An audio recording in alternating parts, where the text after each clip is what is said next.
ஓம் கணேசாய நமக. பணிவளர்ந்த வணக்கத்துடன் உங்கள் யோகா விஜய். 2025 செப்டம்பர் மாத ராசி பலன்கள். தனுசு ராசியில் பிறந்த உங்களுக்கு என்னென்ன மாற்றங்களை கொண்டு வந்து சேர்க்கும் என்பதை பற்றி சுருக்கமாக பார்க்கலாம்.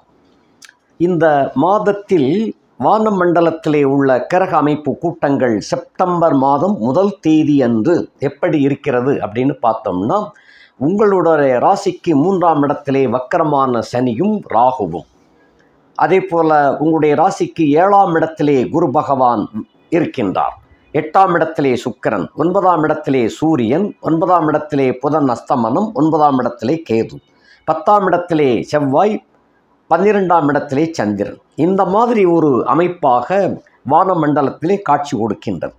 இந்த வகை காட்சியை வைத்து நாம் பார்க்கும் பொழுது முன்னெச்சரிக்கை பேர் வழியான உங்களுக்கு சில சம்பவங்கள், பழைய நினைவுகள் கூட உங்களுக்கு நினைவுக்கு வரக்கூடிய ஒரு வகையிலே இருக்கும். குறிப்பாக மூலம் நட்சத்திரத்தில் பிறந்தவர்களை பொறுத்த மட்டும் இது என்ன ஒரு நினைவை கொடுக்கும் அப்படின்னு சொன்னால், கொஞ்ச காலத்திற்கு முன்னால், கிட்டத்தட்ட ஒரு 20 வருஷம் 25 வருஷத்துக்கு முன்னால் இதே போல் உங்களுடைய நட்பு எந்த வகையில் இருந்துச்சுன்னு சொன்னால், போட்டி பந்தயங்கள், வீராவேசங்கள், இவைகள் எல்லாம் கெட்டிக்காரத்தனம் காட்டி முதன்மை பரிசு பெறக்கூடிய அளவிலே கூட இருந்திருப்பீங்க. கிராமப்புறங்களிலே உள்ளவர்கள் கபடி சம்பந்தப்பட்ட விளையாட்டுகளிலும், நகர்ப்புறங்களிலே உள்ளவர்கள் நாகரிகமான விளையாட்டு சம்பந்தப்பட்டிலும் முதன்மை நபராக நீங்கள் விளங்கி இருக்க வேண்டும். அத்துடன் நிற்கவில்லை, 3ஆம் பாலினத்தவரோடு சில நட்புகளையும் கொண்டு விளங்கி வந்தீர்கள். அதிலும் ஒரு குறிப்பிட்ட சாரருக்காக நீங்கள் செய்த சில வேலைகள் உங்களை கெட்ட பிள்ளையாகவும் ஆக்கியிருக்கலாம். அப்படிப்பட்டது போன்ற ஒரு நிலை மீண்டும் இந்த வருடத்திலே, இந்த செப்டம்பர் மாதம் வாய்க்கக்கூடியதாக அமைந்திருக்கின்றது. அந்த நிலை வேறு, அந்த 20 வருஷம் 25 வருஷத்துக்கு முன்னால் உள்ள நிலை வேறு, இப்போ உள்ள நிலைமை வேறு. ஆகையினால இது உங்களுக்கு முன்கூட்டி அந்த இளமை பருவத்தில் உங்களுக்கு அந்த எதிர்கால உணர்வுகள் இருந்தாலும் விளையாட்டு தனத்தின் மூலமாக அதை கண்டுக்கிடாமல் விட்டுருப்பீங்க. இப்போ உள்ள பருவம் அப்படி கிடையாது. ஆகையினால அந்த மூல நட்சத்திரத்திலே செவ்வாய் திசையை தாண்டி வந்தவர்கள், குறிப்பாக செவ்வாய் திசையை 5வது திசையாக சந்திச்சிருக்க வேண்டும். அதில் சொல்லணும்னா துயரங்கள் எல்லாம் அடைந்திருக்க வேண்டும். அதை தாண்டி ராகு திசையிலே இருப்பவர்களுக்கு அந்த மாதிரியாக இப்போ நான் கொடுக்கக்கூடியது என்னென்னா, ராகுவோடு சேர்ந்த சனி உங்களுடைய 12ஆம் இடத்தையும் உங்களுடைய 5ஆம் இடத்தையும் பார்வையிட்டு கொண்டிருக்கின்றார். உங்களை குரு பகவான் பார்த்து கொண்டு இருந்த போதிலும் கூட செவ்வாயும் உங்களை பார்த்து கொண்டு இருக்கின்றார். குருவும் செவ்வாயும் உங்களுடைய ராசியை பார்த்து கொண்டிருப்பது ரொம்ப உத்தமம் என்று சொன்னாலும் கூட, இந்த 12ஆம் வீடு அயன சயன போக பாக்கியம் என்று சொல்லக்கூடிய அந்த வீட்டை, விரைய வீட்டை ராகுவுடன் இணைந்த அந்த சனி, வக்கர சனி பார்வையிடுவது இதே போல சில சம்பவங்கள் நடக்கக்கூடிய ஒரு வாய்ப்பை கொண்டு சேர்க்கும். அதில் ரொம்ப உஷாராக இருக்க வேண்டும். இது ஒரு பக்கம். 7ஆம் இடத்திலே உள்ள உங்களுடைய ராசி நாயகன் உங்களை நேருக்கு நேர் பார்த்து கொண்டிருக்கின்ற காரணத்தினால, கிட்டத்தட்ட கடைசி நேரத்தில் உங்களை கைவிடக்கூடிய சூழ்நிலையில் உள்ள சமயத்தில் குரு பகவான் உங்களை கை தூக்கி விடுவார். இது ஒரு பக்கம். சிக்கல்கள் பல வந்த போதிலும் கூட சிக்கலில் மாட்டி நீங்கள் கிட்டத்தட்ட சிக்கலில் மாட்டி ருஜுவாகக்கூடிய காலகட்டத்தில் இந்த குரு பகவானுடைய செயல்பாடு என்பது என்ன அப்படின்னா, நீங்கள் அந்த தவறை செய்யவில்லை என்பதை நிரூபித்து காட்டக்கூடிய வகையிலே சம்பவம் நிறைவேற்றி காட்டி குரு உங்களை காப்பாற்றி விடுவார். இது ஒன்று. அதே போல் செவ்வாய் பார்வை என்பது கொஞ்சம் முரட்டுத்தனத்தை கொடுக்கத்தான் செய்யும். 5ஆம் இடத்தை சனியும் பார்க்கின்றார், செவ்வாயும் பார்க்கின்றார். ஆக சில முடிவுகள் முரட்டுத்தனமான முடிவுகளிலே நீங்கள் கொஞ்சம் ஆலோசனை பண்ணி, ஒரு தடவைக்கு 2 தடவை ஆலோசனை பண்ணி அதன் பின் அந்த காரியத்தில் இறங்க வேண்டும். இது தனுசு ராசியிலே குறிப்பாக மூல நட்சத்திரத்திலே பிறந்தவர்களை குறிப்பிட்டு நான் இப்போ சொல்லிக்கிட்டு இருக்கேன். மொத்தத்தில் இனி பார்ப்போம். மூலம், பூராடம், உத்திராடம், 1ஆம் பாதம் வரைக்கும் பிறந்த தனுசு ராசி நேயர்களுக்கு இதை மொத்தமாக பார்க்கலாம். இதில் தனுசு ராசியை பொறுத்த மட்டில் இந்த குரு 7ஆம் இடத்துல இருந்து வருகின்ற காரணத்தினாலே, குரு 7ஆம் இடத்துல இருந்துச்சுன்னா எல்லா தோஷமும் விளையிரும் அப்படின்னு ஒரு கருத்து இருந்த போதிலும் கூட, கேந்திர ஆதிபத்திய தோஷம் பெற்றவன் 7ஆம் இடத்துல இருக்கும் பொழுது தோழமை கெட்டு விடும். நட்பு என்ற தோழமை கெட்டுவிடும். சில பெண் நட்புகள் கூட உங்களை விட்டு விலகக்கூடிய கட்டமாக வந்துவிடும். திடீரென்று என்ன காரணம் ஏது அப்படிங்கிறது தெரியாமல் எந்த ஒரு கருத்தும் சொல்லாமல் அது பிரிவினைக்கு உண்டான கணக்கில் போயிடும். கொஞ்சம் கவனமாகவே இருக்க வேண்டும். எந்த நேரத்திலும் அந்த பிரிவினைகள் என்பது இயற்கையாக வரக்கூடிய ஒரு கட்டமாக அமையும். காரணம் என்ன காரணம்னு சொல்ல முடியாது. அதுதான் அங்கே சிக்கல். காரணம் என்ன அப்படின்னு சொன்னால், அந்த குரு பகவான் ஆதிபத்திய தோஷத்தோடு அங்கே இருக்கின்றார். ஆதிபத்திய தோஷம் பெற்றவன் மீண்டும் ஒரு 7ஆம் இடத்துல இருந்தால் அந்த வீட்டை கெடுத்துருவான். அதுதான் கணக்கு. அந்த வீட்டுக்குடைய நாயகன் 9ஆம் இடத்திலே சூரியனோடு சேர்ந்து அஸ்தமனம் பெற்று கேதுவும் சேர்க்கைப்பட்டு இருக்கின்ற காரணத்தினால தவறான ஒரு முடிவுக்கு உங்களுடைய girl friend and bye friend எல்லாருமே தவறான கருத்துக்கு உங்களை விசாரிக்காமலே பிரிந்து விடுவார். இதுதான் அந்த மாதிரி. இது ஒரு மனத்தாங்கலை உண்டு பண்ணக்கூடியதாக இந்த மாதத்தில் இருக்குது. ரொம்ப கவனமாக இருங்கள். குறிப்பாக யாரோ ஒரு பெண்ணுக்கு நீங்கள் ஒரு கண்ணில் தூசி விழுந்துருச்சு, அதை ஊதி விடுறதுக்காக நீங்கள் முயற்சி செஞ்சுருப்பீங்க. இதே சீனை வெளியில் இன்னொருத்தி உங்களுக்கு வேண்டப்பட்டவள் ஒருத்தி பார்த்துட்டு போய் அவன் பொம்பளோட கொஞ்சிக்கிட்டு இருக்கான் அப்படின்னு போய் உலா விட்டுருவான். அவளுக்கு மட்டும் இல்லாமல் அவளை சேர்ந்தவர்களுக்கும் போய் சொன்னதுனால அதிலே உள்ள உங்களுடைய கேர்ள் ஃப்ரெண்டுக்கும் அந்த செய்தி பரவி அதாவது என்ன ஏதுன்னு விசாரிக்காமலே விலகக்கூடியதாக போயிடும். இதுதான் ஒருத்தருக்கு உதவி செய்ய போய் கடைசியில் அந்த பெண்ணு யார் எவருன்னே உங்களுக்கு தெரியாது. ஏதோ அந்த கட்டத்தில் உங்களுக்கு உதவி செய்யணும்னு தோணி இருக்கும். அந்த உதவி செய்ய போய் சீன் நேருக்கு மாறாக போய்விடக்கூடிய கட்டமாக தான், அதாவது அனுகூல சத்துரு அப்படின்னு ஒரு கட்டம் உண்டு.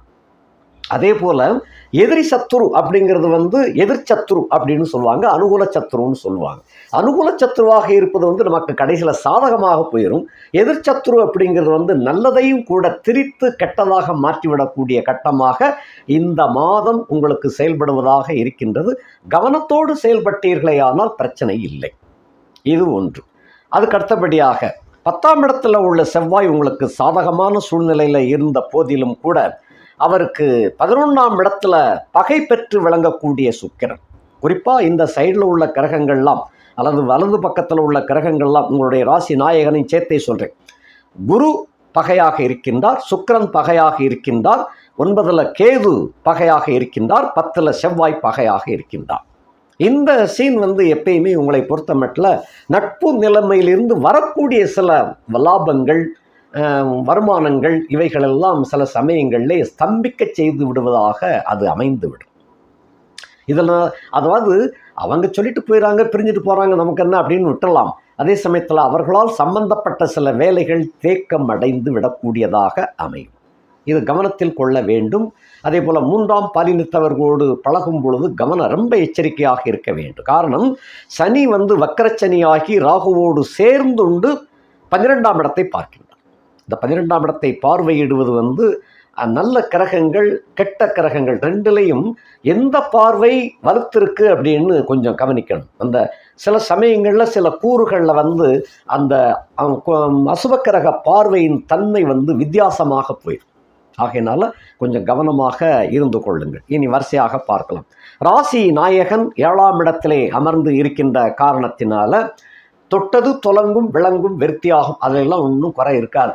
அதாவது சுயமாக நீங்கள் முடிவெடுக்க வேண்டும். யாருடைய தலையீட்டையும் நீங்கள் எதிர்பார்க்கப்படாது இந்த மாதத்தில். அப்படி இருந்தால் எல்லா காரியங்களும் உங்களுக்கு உத்தமமாகவே முடியும். பிரத்யாருடைய பேச்சை கேட்டீங்க அப்படின்னு சொன்னால், அவங்க கேட்கும்போது சில ஆலோசனை கேட்டீங்கன்னு சொன்னால் உங்களுடைய சூட்சுமங்களை எல்லாம் அவங்க மெனக்கெட்டு கேட்பாங்க. என்ன நடந்துச்சு ஏது நடந்துச்சு அப்படிம்பாங்க. உங்கள் குடும்ப சமாச்சாரத்தையும் சேர்த்து சொல்ல வேண்டியிருக்கும். அந்த சமாச்சாரத்தை சொல்லும்போது உங்களுடைய வீக்னஸ் அவங்க புரிஞ்சு கொண்டு சில பல தவறான கருத்துக்களை உங்களுக்கு போதித்து விடுவார்கள். ஆகையினாலே இந்த மாதத்தில் எந்த காரணத்தை கொண்டு பிரத்யாருடைய யோசனையை கேட்காமல் உங்களுக்கு என்ன யோஜனை தோன்றுகிறதோ அதை செயல்படுத்த பாருங்கள். இதுதான் ரொம்ப ரொம்ப முக்கியம். மனிதனுக்கு மனச்சாட்சி என்று சொல்லக்கூடிய முதல் தகவல் எப்பயுமே சரியாகவே இருக்கும். அந்த தகவலை மீறும் பொழுதுதான் ஏடாகூடமான சம்பவங்கள், உங்களுக்கு முன்னுக்கு பிறனான சம்பவங்கள் எல்லாம் நடந்துவிடும். எல்லா மனிதர்களுக்கும் எல்லா ராசிகளுக்குமே இதை சொல்கிறேன் நான். தனுசு ராசியில் இப்போ உங்களுக்கு பேசணும்னு தோணுச்சு, அதனால் அதை இந்த மாதத்தில் அப்படி தோணுது, ஆகினால அதை சொல்லியிருக்கிறேன். ஆக எப்போதுமே உங்கள் மனச்சாட்சி என்ன சொல்லுகின்றதோ அதை கரெக்டாக செய்யுங்க. 7ஆம் இடத்துல உள்ள குரு உங்களுக்கு சாதகமாக விளங்குவார். பிரத்யாருடைய யோசனை இந்த மாதத்தில் நீங்கள் கேட்க வேண்டாம். தனுசு ராசியை பொறுத்த மட்டும் மற்றவங்க தூண்டி விட்டால் தான் நீங்கள் ஜெயிப்பீங்கிறது எல்லா காலங்களையும் அப்படி நினச்சிடக்கூடாது. அதுக்காக உங்களுக்கு சொந்த யோசனை சொந்த புத்தியே இருக்காதுன்னு அர்த்தமா? அப்படி அல்ல. உங்கள் சுய முடிவு எதுவோ அதை தைரியமாக இந்த மாதத்தில் செயல்படுத்தி காட்டுங்கள், சிறப்பாக இருப்பீர்கள். 4 4ஆம் இடத்துக்கு 4ஆம் இடத்திலும் லக்னத்திற்கு 7ஆம் இடத்திலும் இருக்கின்ற காரணத்தினாலே தாயாருக்கு ஆரோக்கிய குறைவு ஏற்படத்தான் செய்யும். மருத்துவ செலவுகள் இத்தியாதி ஏற்படத்தான் செய்யும். ஆயுளுக்கு பயப்பட வேண்டியதில்லை, ஆயுள் கெட்டியாக இருக்கும். அதே போல தாய் வழி சம்பந்தப்பட்ட உறவினர்களால் சின்ன சின்ன தொல்லைகள் மனக்கசப்புகள் ஏற்படத்தான் செய்யும். குறிப்பாக தாயுடன் பிறந்த அம்மான் என்று சொல்லக்கூடிய தாய் மாமன் சில பிரச்சனைகள் பண்ணத்தான் செய்வாங்க. இந்த பிரச்சனைகளை பெருசாக ஊதி கெடுத்துட வேண்டாம். அதை கண்டும் காணாதோல போனீங்கன்னு சொன்னால் அந்த 1 மாதத்தோட சரியாக போயிடும், அடுத்த மாதம் இயல்பு நிலைக்கு வந்துடும். ஆகையினால இந்த 1 மாதம் மட்டும் அமைதியும் அதாவது நிதானத்தையும் பொறுமையையும் கடைப்பிடித்து போங்க. யாருடைய பேச்சையும் கேட்க வேண்டும். சொல் புத்தி சுய புத்தி அப்படிங்கிறதுல சொல் புத்தி இந்த இடத்துல வேண்டாம், சுய புத்தியோடு வேலை செய்யுங்கள். அதே போல் வண்டி வாகனம் வீடு சம்பந்தப்பட்ட வகையில் அப்படி ஒன்றும் பிரச்சனை பெருசாக இருக்காது. தாய் வர்க்கத்தை சேர்ந்தவர்களால் தான் இடைஞ்சல், மற்றபடி ஒன்றும் சிக்கல் இல்லை. 2, 3 அதிபதி ஆகிய சனி 3ஆம் இடத்துல வக்ரம், 4ஆம் இடத்துக்கு இன்னும் போகலை, நீங்கள் பயப்பட வேண்டாம். அர்த்தாஷ்டம வந்துருச்சோ அப்படின்னு பயப்பட வேண்டாம், இன்னும் போகவில்லை. அவர் வருகிற மார்ச் 6ஆம் தேதி தான் மீனத்துக்குள்ளே என்ட்ரி ஆகிறாரு. அது மீன மகா சனி பயிற்சின்னு போடுவோம். அது வரைக்கும் உங்களுக்கு யோக கட்டத்தில் தான் இருக்கிறாரு. இப்போ என்ன வக்ரத்தில் இருக்கிறாரு, கூட ராகு இருக்கிறாரு. உங்களுடைய ராசி நாயகன் அவரை அந்த 2 பேரையும் கட்டுப்பாட்டில் வச்சிருக்கிறார். ஆகையினால பயப்பட வேண்டியதில்லை. யோகம் அந்த சனி ஒரு பக்கம் யோகத்தை கொடுத்து கொண்டு தான் இருப்பார். மாசி, அதாவது தமிழ் மாதத்துக்கு மாசி 22ன்னு நினைக்கிறேன். ஆங்கில தேதியில் மார்ச் மாதம் 6ஆம் தேதி, இது கரெக்டாக தேதி. அந்த தேதி என்று வரைக்கும் உங்களுக்கு சனி சில யோகங்களையும் சில சந்தர்ப்பங்களையும் கொடுப்பார். ஏன்னா தனஸ்தானாதிபதியாகிய சனியை தனக்காரகன் பார்வையிடுகின்றார். தனக்காரகனை தனஸ்தானாதிபதி பார்வையிடுவது யோகம் அல்ல. தன ஸ்தானாதிபதியை தனக்காரகன் பார்த்தால் அது யோகம். அந்த நிலை இருக்கின்றது. ஆகையினால பணமுடை பணச்சிக்கல் உங்களுக்கு ஏற்படாது. பணம் பல வழிகளில் வந்து சேரும். தைரியம் வீரியம் பராக்கிரமத்திற்கும் பஞ்சமில்லை. முயற்சி கை கொடுக்கும். உங்களுடைய எந்த முயற்சியானாலும் சுய முயற்சியாக இருக்கட்டும், அது மாபெரும் வெற்றியை கொண்டு வந்து சேர்க்கும். பயணத்தில் இனிமை கிடைக்கும். பயணத்தினால் வருமானம் யோகம் உண்டாகும். 3ஆம் இடத்துல உள்ள ராகுவும் சப்போர்ட்டாக தான் இருக்கிறார். ஆகையினால இந்த 2 கிரகங்களே போதும். சனியும் ராகுவும் சேர்ந்து 3ஆம் இடத்தில் இருப்பதும் அந்த குருவானவர் பார்த்து கொண்டிருப்பதும் பருத்தி புடவையாக காய்த்து புடவை கையில் கிடைச்சது போல உள்ள யோக அமைப்பு உங்களுக்கு சிறப்பாக இருக்கின்றது. 10ம் 10ஆவதுக்கு செவ்வாய் 10ஆம் இடத்துல இருக்கார். 10ஆம் இடத்துல உள்ள செவ்வாய் வக்கரகதிக்கு உண்டான சாத்தியக்கூறுகள் கிடையாது. அவர் 11ஆம் இடத்தை நோக்கிய பயணத்தில் தான் அவர் இருந்து கொண்டிருக்கின்ற காரணத்தினாலே உங்களுக்கு தொழில்துறையில் எந்த குறையும் அந்த செவ்வாய் வைக்க மாட்டார். முந்தைய ஜென்மத்தில் உள்ள பாக்கியங்கள், அந்த ஜென்மத்தில் செய்த புண்ணியங்கள், அவைகளின் மூலமாக ரெஃப்ளெக்ஷன் ஆகக்கூடிய தொழில் வளம், அந்த வியாபார வளம் இந்த மாதத்தில் சீரும் சிறப்புமாக இருக்கும். நட்பு வகையில் மட்டும்தான் நீங்கள் கவனமாக இருக்கணும்னு சொல்லியிருக்கிறேன். நட்பு, எல்லா நட்புகளையும் நீங்கள் நம்பிடப்படாது. அதெல்லாம் பழைய காலம் வேறு, இப்போ உள்ள காலம் வேறு. கூட இருந்துக்கிட்டே எல்லாத்தையும் கேட்டுட்டு அந்த பக்கத்தில் போய் உங்களுக்கு குழி தோண்டக்கூடிய காலமாக இப்படி இந்த கலியுகம் நடந்து கொண்டிருக்கின்ற காரணத்தினால நட்பு நிலைமையில் கவனம் வேண்டப்படுகின்றீர்கள். மற்றபடி எந்த பிரச்சனையும் கிடையாது. 12 அதிபதி ஆகியவனும் 5க்கு உடையவனுமாகிய செவ்வாய் 10ஆம் இடத்திலே சூனியம் அடைந்திருந்த போதிலும் 5ஆம் இடத்தை தனக்கு தன் வீட்டை தானே பார்த்து கொண்டிருக்கின்றார். ஆகையினாலே அந்த வீடு சிறப்பாகத்தான் விளங்கும். பிள்ளைகளால் பெருமை ஏற்படும். பிள்ளைகளுடைய நலன் பாதுகாக்கப்படும். பிள்ளைகள் மூலமாக சுப செலவுகள் ஏற்படக்கூடிய ஒரு வாய்ப்பு இருக்கின்றது. தடைபட்டு போயிருந்த பிள்ளைகளின் சுபகாரியங்கள் இனிதே நிறைவேறக்கூடிய வாய்ப்பு இந்த மாதத்தில் கிடைக்கும். அடுத்தபடியாக அயனசயன போக பாக்கியத்தை பொறுத்தமட்டில் செவ்வாய் 10ஆம் இடத்திலே இருந்து கொண்டிருக்கின்ற காரணத்தினால் 12ஆம் இடத்துக்கு 11ஆம் இடத்திலே இருக்கின்ற காரணத்தினாலே வருமானத்தோடு சுகமும் கிடைக்கக்கூடிய ஒரு வாய்ப்பாக இது இருக்கின்றது. அவ்வளவு நல்ல போகத்தை அனுபவிக்கக்கூடிய ஒரு வாய்ப்பு உங்களுக்கு கிடைத்திருக்கின்றது. எல்லாரும் செலவு செஞ்சு சுகத்தை பெறுவாங்க. நீங்கள் வருமானத்தோட சுகத்தை பெறக்கூடிய ஒரு வாய்ப்பு இந்த செப்டம்பர் மாதத்தில் இருக்குது. 6க்கும் 11க்கும் அதிபதி ஆகிய சுக்கிரன் 8ஆம் இடத்துல மறைந்தது எவ்வளவோ யோகம்தான். அவ்வளவு நல்ல யோகம். அதிலும் பகையோடு விளங்குகின்ற காரணத்தினாலே கடன் காட்சிகள், தொல்லைகள், துயரங்கள் எல்லாமே இந்த மாதத்தில் அடைபடக்கூடிய ஒரு பெரிய வாய்ப்பு உங்களுக்கு வருகின்றது. 6 குடையவன் 8ல் 6ஆம் இடத்துக்கு 3ஆம் இடத்தில் அப்படிங்கிற காரணத்தினால ஏதோ ஒரு பெரிய தொகை வரும். இவ்வளவு நாளாக கடன்கள் அடைக்க முடியாமல் சனி 3ஆம் இடத்துக்கு வந்தும் கடன் அடையலையப்பா அப்படின்னு வருத்தப்பட்டு கொண்டிருக்கக்கூடிய தனுசு ராசிக்காரர்களுக்கு இந்த செப்டம்பர் மாதம் 30ஆம் தேதிக்குள் கண்டிப்பாக கடனை நீக்கக்கூடிய அரிய வாய்ப்பு வந்து கொண்டிருக்கின்றது. 11க்குரியவன் 11ஆம் இடத்திற்கு 10ஆம் இடத்திலும் ராசிக்கு 8ஆம் இடத்திலும் இருக்கின்ற காரணத்தினாலே அந்த லாபம் என்பதும் ஏற்கனவே பெற்ற லாபங்கள்லாம் வெளி நிலுவையாகவே இருந்து கொண்டு வந்தது. அவைகள்லாம் இப்பொழுது உங்களை தேடி வரக்கூடிய வரவாக அமைந்து விட்டது. ஸோ உங்களுடைய பழைய கால கடன்களை பூராமே நிவர்த்திக்கக்கூடிய ஒரு அருமையான மாதமாக செப்டம்பர் வந்து சேர்ந்திருக்கின்றது. 7, 10க்குரியவன் 9ஆம் இடத்திலே அமர்ந்திருக்கின்றான். 7ஆம் இடத்துக்குரியவன் கேந்திராதிபத்திய தோஷம் பெற்றாலும் சூரியனோடும் கேதுவோடும் சேர்ந்து விட்ட காரணத்தினாலே வலுவடைந்து விட்டான். இந்த காலகட்டத்தில் மனைவியை தவிர பிற மாதரோடு எந்த விதமான சில முயற்சிகளை மேற்கொள்ள வேண்டாம். அது உங்களுக்குத்தான் நல்லது. மனைவியை மட்டும் நேசியுங்கள். அது உங்களுக்கு சீரும் சிறப்புமாக இருக்கும்.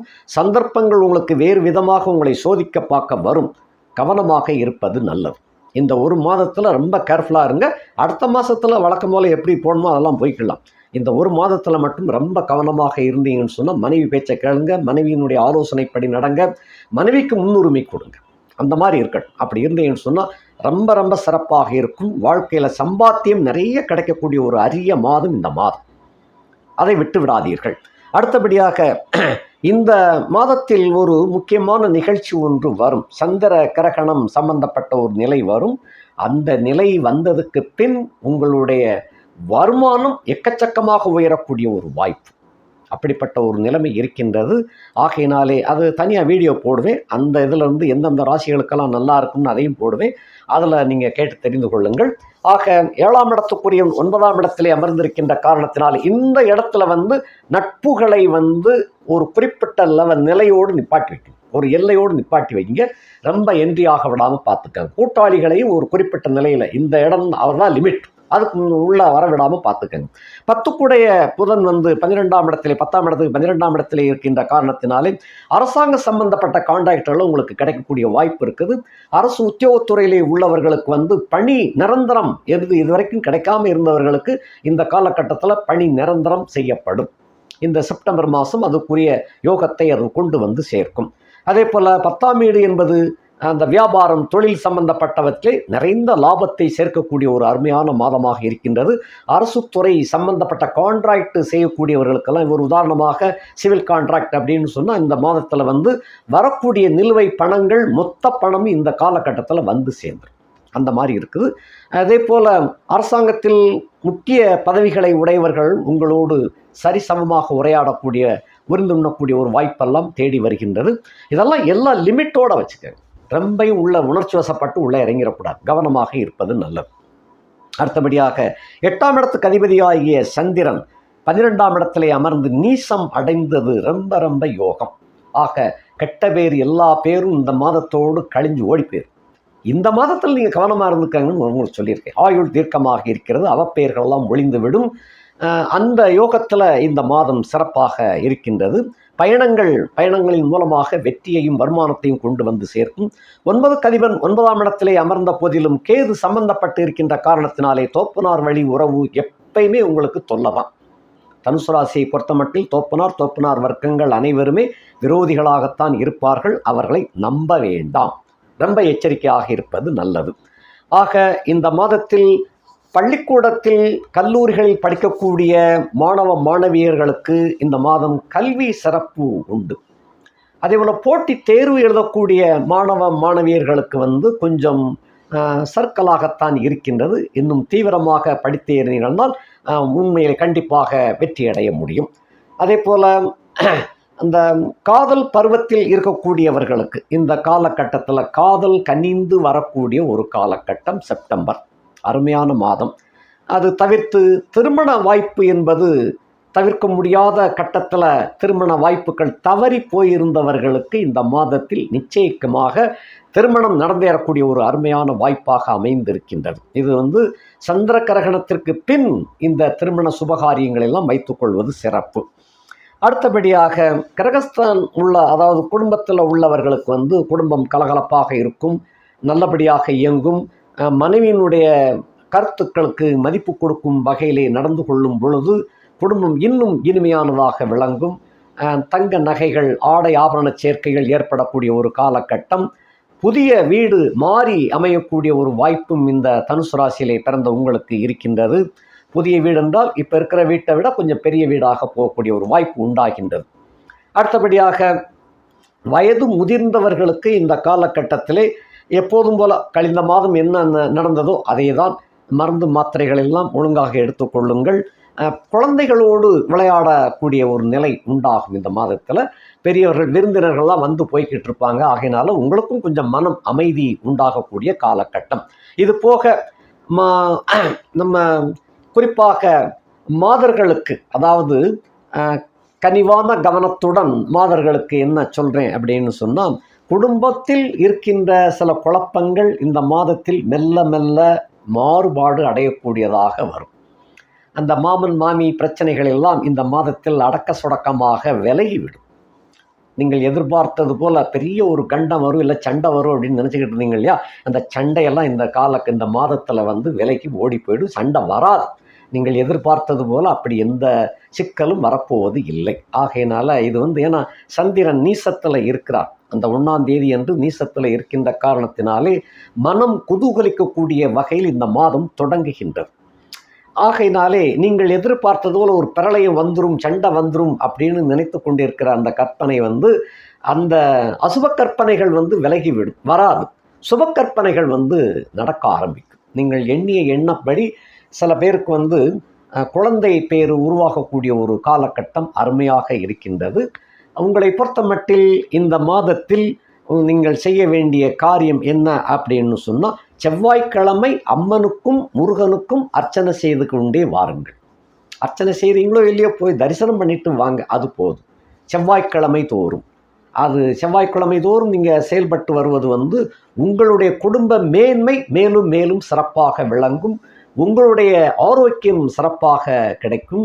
இந்த மூட்டு வலி, கை வலி, கால் வலி எல்லாம் உள்ளவர்களுக்கெல்லாம் கொஞ்சம் குறைய ஆரம்பிக்கும். ஆரோக்கியம் கிடைக்கக்கூடியதாக இருக்கின்றது. முருகப்பெருமானை செவ்வாய்க்கிழமை மட்டும்தான் இல்லை, தினசரியும் வழிபாடு செய்யலாம், அது நல்லது. போய் தரிசனம் பண்ணிட்டு வாங்க, அது போதும். உங்களுக்கு கிடைக்கப்பட்ட நேரத்தில் ஒரு நேரத்தில் தரிசனம் பண்ணிட்டு வாங்க, அது போதும். அது செய்தீர்களே ஆனால் ரொம்ப சிறப்பு. அதோடு விளக்கும் ஏற்றிட்டு வந்தீங்கன்னு சொன்னால் ரொம்ப ரொம்ப நல்லது. இது உங்களுடைய கௌரவம் உயர்த்தி காட்டப்படும். நீங்கள் எல்லோருக்கும் நல்லவராக காட்சி கொடுப்பீர்கள். நீங்கள் என்னதான் செஞ்சாலும் கெட்ட பேர் வந்துகிட்டு இருக்கு. நீங்கள் முருகனை தினசரி தொடர்ந்து நாடினீர்களே ஆனால் உங்களுடைய வலிமை பிரத்யாருக்கு தெரிய ஆரம்பிக்கும். உங்களுடைய செயல்பாட்டுக்கு பாராட்டுதல் கூட கிடைக்கப் பெறுவீர்கள். அதுபோக குழந்தை குட்டி உள்ளவர்களுக்கு குழந்தைகளை உங்களுடைய நேரடி கண்காணிப்பில் வைத்துக்கொள்வது அது ரொம்ப சிறப்பாக விளங்கும். புத்திரஸ்தானம் என்பது நவமி தீதி என்ற காரணத்தினாலே சூனியம் அடைந்து இருந்த போதிலும் கூட அவருடைய வீட்டை பார்த்து கொண்டிருக்கின்ற காரணத்தினாலே அவர் வீட்டை பார்ப்பது என்பதுதான் உங்கள் கவனம் உங்களுடைய பிள்ளைகள் மீது. அந்த இடம் அப்படித்தான் புரிந்து கொள்ள வேண்டும். உங்களுடைய கட்டுப்பாட்டில் பிள்ளைகளை வைத்து கொண்டீர்களே ஆனால் பிள்ளைகள் உருப்படுவார்கள். இதை கண்டிப்பாக நினைவில் வச்சுக்கங்க. குடும்பத்தில் விருந்தினர்கள் வருகை அதிகமாகவே இந்த மாதத்தில் இருக்கும். விருந்தினர்கள் சும்மா போனாங்கன்னா பரவாயில்ல, என்னத்தையாவது கோல் மூட்டிட்டு போயிடுவாங்க. இப்போ நீங்கள் முருகப்பெருமானை தரிசனம் செய்ய செய்ய அந்த கோள்கள் உங்களுக்கு பாராட்டும் மழையாக மாறிவிடும். அதுதான் முருகன் அங்கே விளையாண்டு கொண்டிருக்கின்றான். அந்த முருகப்பெருமானுடைய அருள் உங்களுக்கு பக்கத்தில் தான் இருக்குது. உங்களுக்கு வரவிடாமல் தடுத்து கொண்டிருக்கின்றார்கள். அதுக்காகத்தான் நீங்கள் தினசரியும் அவரை போய் தரிசனம் பண்ணிட்டு வந்தீங்கன்னு சொன்னால் நிச்சயமாக உங்கள் மீது சாத்தப்படக்கூடிய குற்றச்சாட்டுகள் எல்லாம் பரிசு மழையாக, அதாவது பாராட்டு மழையாகவே பொழிந்துவிடும். கர்ணனுக்கு எப்படி அம்பு போட்டால் அந்த அம்பு மாலையாக போய் விழுந்துச்சோ அதுபோல உங்கள் மீது கூறப்படும் குற்றங்கள் எல்லாம் பாராட்டாக மாறி போய்விடும். இதை மட்டும் ஒரு காரியத்தை மட்டும் செஞ்சுக்கிட்டு வாங்க, அருமையை உணர்வீர்கள். இந்த மாதத்தில் முழுசாக நீங்கள் உணர ஆரம்பிச்சிருவீங்க. மேலும் மேலும் அடுத்த மாதங்கள்லாம் அதுக்கு அடுத்த மாதங்கள்லாம் உங்களுக்கு இன்னும் நல்ல யோகமாக தான் இருக்குது. வருமானங்கள் பெருகக்கூடிய வாய்ப்பு, உத்தியோகத்தில் உள்ள பெண்களுக்கு கேட்ட சலுகை கிடைக்கப் பெறுவீர்கள். உத்தியோகம் இந்த இடத்துல ப்ரமோஷன் கிடைக்கக்கூடிய ஒரு வாய்ப்பாகவும் இருக்கின்றது. சில பேருக்கு தன்னுடைய இடத்துக்கு பக்கத்திலேயே டிரான்ஸ்ஃபர் வாங்கக்கூடிய ஒரு நல்ல சப்போர்ட் இருக்குது. நல்ல ஒரு அருமையான சந்தர்ப்பம் இருக்கின்றது. கேட்டு பெற்றுக்கொள்ளலாம். அதாவது உங்களுக்கு எந்த இடம் வேணும்னே கேட்பாங்க. கண்டிப்பாக நீங்கள் கேட்கக்கூடிய இடத்திற்கு மாறுதல் உங்களுக்கு கண்டிப்பாக கிடைக்கக்கூடிய ஒரு வாய்ப்பாக இருக்கின்றது. வயது முதிர்ந்த பெண்களை பொறுத்தமட்டில் உங்களுக்கு கீழே இருக்கக்கூடிய மாட்டுப்பெண், அதாவது மருமகள், மருமகன் இவர்களோடு நல்ல ஒரு பேர் எடுக்கக்கூடிய வகையில் இருக்குது. இருந்தாலும் உங்களுடைய ஆலோசனைகள் எல்லாம் கேட்டால் மட்டும் சொல்லுங்க, கேட்காமல் சொல்ல வேண்டாம். அந்த காலத்தில் பாருங்கள், அந்த வார்த்தையெல்லாம் விட்டுருங்க. இப்போ இந்த காலத்து பிள்ளைகள்லாம் அதெல்லாம் கேட்க விரும்பலை. ஆகையினால உங்கள்கிட்ட ஆலோசனை கேட்டால் மட்டும் சொல்லுங்கள். கேட்காத பட்சத்தில் அவர்களோடு நீங்கள் என்ஜாய் பண்ணிக்கிட்டு இருங்க, அது போதும். அந்த மாதிரி இருந்தேன்னு சொன்னாலே ஆரோக்கியம் கண்டிப்பாக கிடைக்கும். பேரப்பிள்ளைகளோடு நல்லபடியாக ஆரோக்கியத்தோடு வாழக்கூடிய ஒரு அருமையான வாய்ப்பாக இருக்கின்றது. நன்றி, வணக்கம்.